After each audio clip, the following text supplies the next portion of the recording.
பாருங்கள், இந்திய தாயின் குழந்தைகளே. நேரு மாமா பாருங்கள், அவர் பிறந்த தினம் நமது தினம், அவர் பிறந்த தினம் நமது தினம். கொண்டாட வாருங்கள், கொண்டாட வாருங்கள், இந்திய தாயின் குழந்தைகளே. நேரு மாமா பாருங்கள், இந்திய தாயின் குழந்தைகளே. நேரு மாமா பாருங்கள்.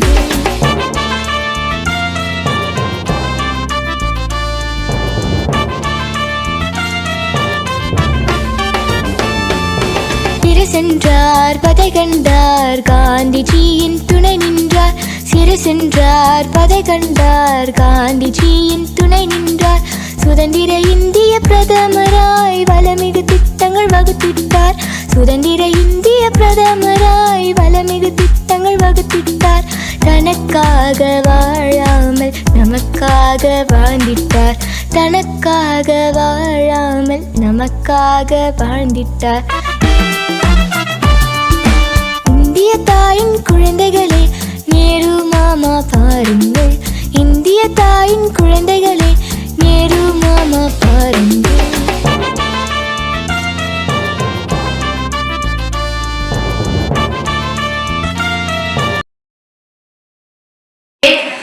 குழந்தைகள் தினம், ஓகேவா? எல்லோருக்கும் குழந்தைகள் தின நல்வாழ்த்துக்கள். சரியா? நம்ம உங்களோட எய்மு என்ன, எய்மு ஹை லெவலில் வச்சுருக்கீங்களோ அது எல்லாமே கண்டிப்பாக நல்லபடியாக நிறைவேறுன்னு கடவுளை நான் வேண்டிக்கிறேன். ஓகேவா? எத்தனை, அதாவது நம்ம இப்போ தான் நம்ம குழந்தைகள், அதாவது நம்ம சின்ன 1 to 5th வரையும் தான் குழந்தைகள் தினம் கொண்டாடணும், 1 to 12th வரையும் தான் குழந்தைகள் தினம் கொண்டாடணும். ஒரு வயசு, அதாவது கல்யாணம் ஆகிட்டோ குழந்தைகள் தினம் கொண்டாடக்கூடாது. அதுக்கப்புறம் இன்னும் பெருசாகிட்டோ குழந்தைகள் தினம் கொண்டாடக்கூடாதுன்னு கிடையவே கிடையாது. நம்ம எப்பயுமே நம்ம அம்மாவுக்கு குழந்தை தான். அதே மாதிரியே நம்ம என்ன பண்ணணும், குழந்தையாகவே நிறைய விஷயங்கள் இருந்தோம்னா தான் லைஃப்பை ரன் பண்ண முடியும். அதனால் அதாவது பிகினிங்லேருந்து எண்டிங் வரையும் ஒரு குழந்தையாகவே இருந்து உங்கள் லைஃப்பை நல்லா ஜாலியாக என்ஜாய் பண்ணுங்கள். ஓகேவா? எப்போ மெச்சூரிட்டியாக ஃபீல் பண்ணணுமோ அப்போ மெச்சூரிட்டியாக ஃபீல் பண்ணுங்கள். மற்ற டைம் எல்லாமே என்னமா இருக்கணும், குழந்தைகளாகவே இருக்கணும். சரியா? நிறைய விஷயங்களை மறக்க கற்றுக்குங்க. எந்த மாதிரி விஷயங்களை, நம்மளுக்கு பிடிக்காத விஷயங்களை, சரியா, ஒரு தப்பான விஷயங்கள் இருக்கு இல்லையா, அது எல்லாமே உங்களோட மைனஸ் எல்லாமே மறந்துங்க. உங்கள் ப்ளஸ்ஸை மட்டும் நீங்கள் ஞாபகத்தில் வச்சுக்கோங்க. சரியா? Happy children's day. எல்லாருக்கும் ஹாப்பி சில்ட்ரன்ஸ் டே. நானும் ஒரு சில்ட்ரன் தான். எல்லாரும் ஹாப்பியாக இருக்கும். எனக்கு தெரிஞ்ச ஜீனியஸ்ல இவங்களும் ஒருத்தங்க. ஓகேவா? நல்லா நல்லா வீட்டுக்கு வரணும், நல்லா படிக்கணும். நாங்கள் என்னோட அதுதான் எனக்கு எதுவும் நல்லா படிக்கணும். நம்ம நல்லா தெரிஞ்சு உழைக்கணும். படிச்சு அதுக்கப்புறம் உழைச்சிக்கணும். ஓகேவா? எந்த வேலையும் செய்யக்கூடாது. படிக்கிறது இதே தான் இருக்கணும். மற்ற எந்த நடப்பு பிள்ளைங்கள்லாம் சொல்கிறேன், நமக்கு அந்த நடப்பு வரணும். இப்போ நான் படிக்க முடியுமா, போய் நான் படிக்க முடியுமா? இளமையில் கல்வி எதுக்கு சொல்லியிருக்காங்க, இளமையில் கல்வி. சரியா? எல்லாரும் படிங்க, நல்ல பேர் எழுதுங்க. எனக்கு அதுதான் கருத்து. சரியா? தேங்க்யூ.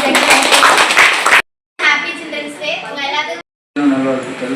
நல்ல பிள்ளைங்களாம் பார்த்து நல்லா படித்து நல்லா அப்பா அம்மா நினைக்கிற அளவுக்கு பிள்ளைங்க நல்லா பெருசாக வளர்ந்து அப்பா அம்மா பேச்சு கேட்டு எல்லாரும் ஒரு லட்சியத்தோடு இருக்கணும். அதாவது டாக்டர் ஆகணும், இன்ஜினியர் ஆகணும், கலெக்டர் ஆகணும் அப்படின்னு ஒரு லட்சியத்தோடு படித்து அப்பா அம்மாவுக்கு நல்ல பேர் வாங்கி, அப்பா அம்மா இப்போ பாஸ்கர் பிள்ளை அப்படிங்கிறாங்கன்னா, அதாவது அடுத்தது உங்கள் பேரை சொல்லி அவி அப்பா அந்த மாதிரி பேர் வாங்கி கொடுக்கணும். அப்பா அம்மா மனசு எந்த இடத்துலையுமே கஷ்டப்படுத்தாதீங்க.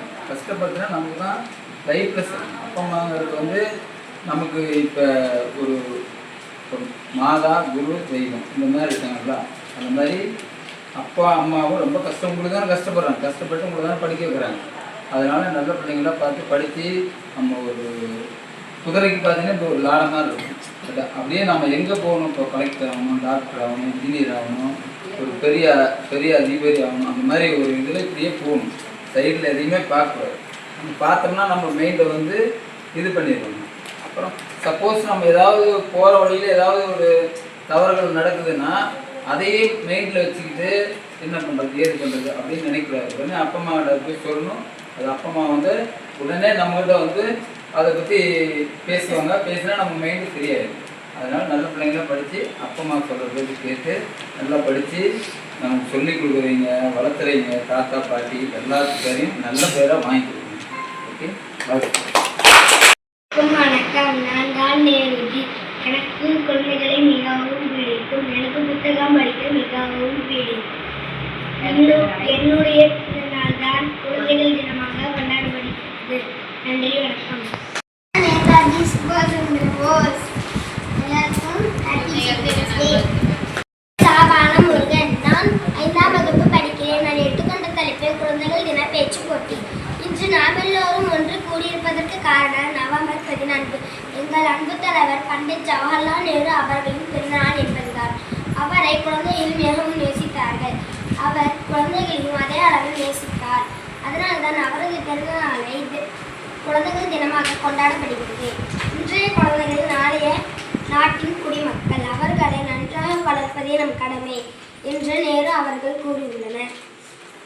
குழந்தைகள் தினம் என்பது வெறும் கொண்டாட்டம் அல்ல.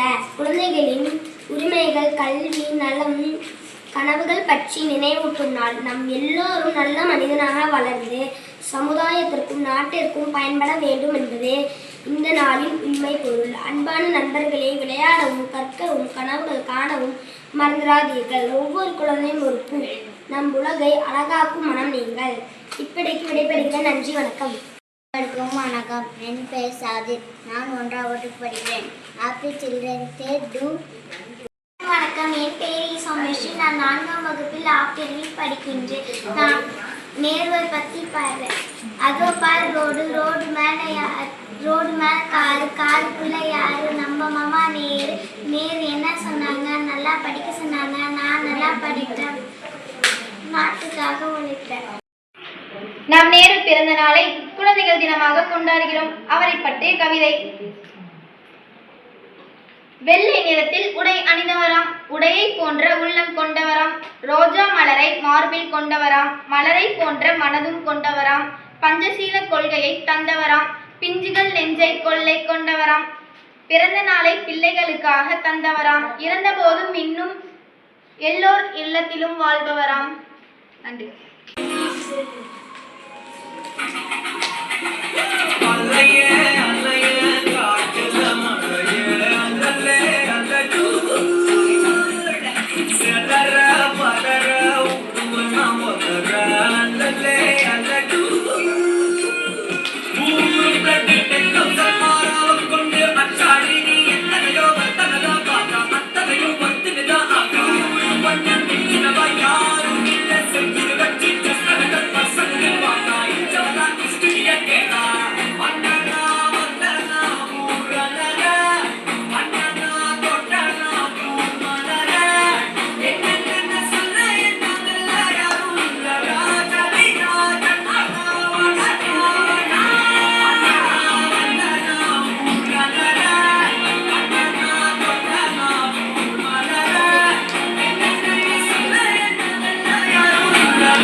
பிடிச்சி